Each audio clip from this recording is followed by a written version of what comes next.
GOAT status throughout.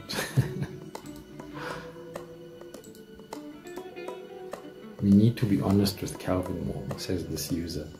I wouldn't think so, man. I wouldn't think so.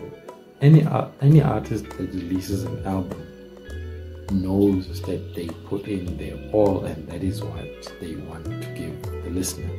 So if the user or the listener feels that it's trash, just know that you were not made, or you were not considered in making this album.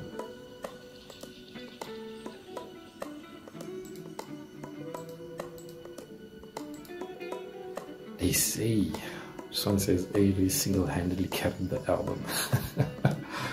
Nope, let's go with that one feature. It's a nice feature, it's a nice sound, but it's actually a beautiful song. But as for you saying Avery single-handedly carried the whole album, yeah, and I agree with that caption. It says Maniga Atswe. Maniga it's Anko album on your house, first of all. I'm not saying they shouldn't be there, however, Maniga to Maniga.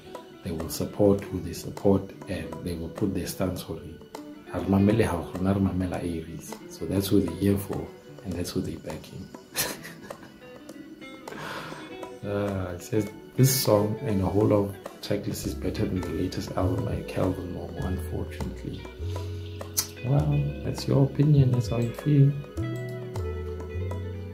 And this one says, and these are the ones that definitely stand out for me so far. Some obviously being my favorite already. I'm afraid Kelvin Momo has done it again. He has done it again.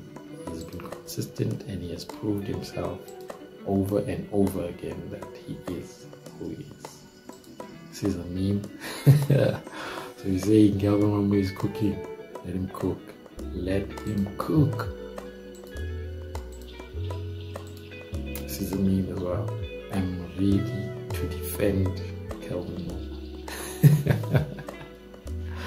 Defender champion. They say imnandi when you listen to it while drinking Hennessy.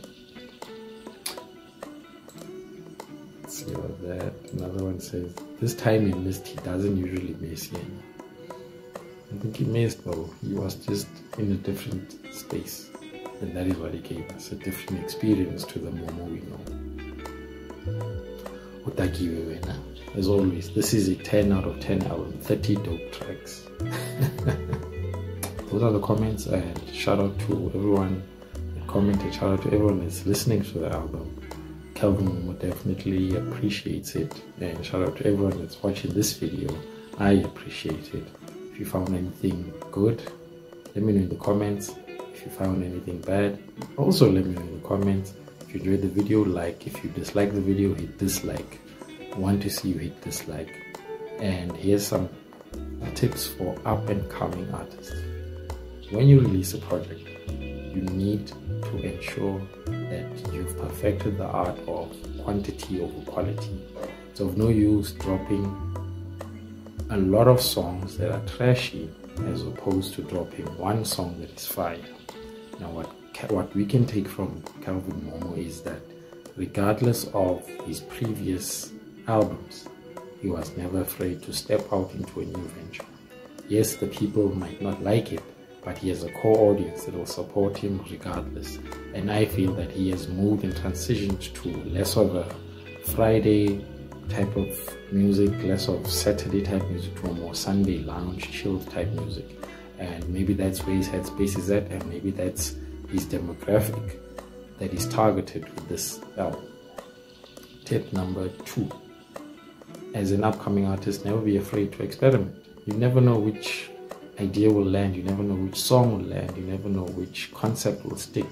So it is your prerogative to keep delivering regardless of who and what. Tip number 3 is that what we hear from this Kelvin Momo album is never be afraid to experiment and to learn. If you do learn, you will find people that actually love you. And once you've built your core audience, they will love you regardless of the type of music you produce. And if you evolve with genuine intentions, people will gravitate to your music. So what Kelvin Momo did was he moved away from the amapiano, the TikTokish songs, to a sound that's more matured, to a sound that's more chilled, a sound that's more relaxed. And if that's how you feel with any idea that you have, be ready for critique, and also be ready to give people music that you feel will feed their souls.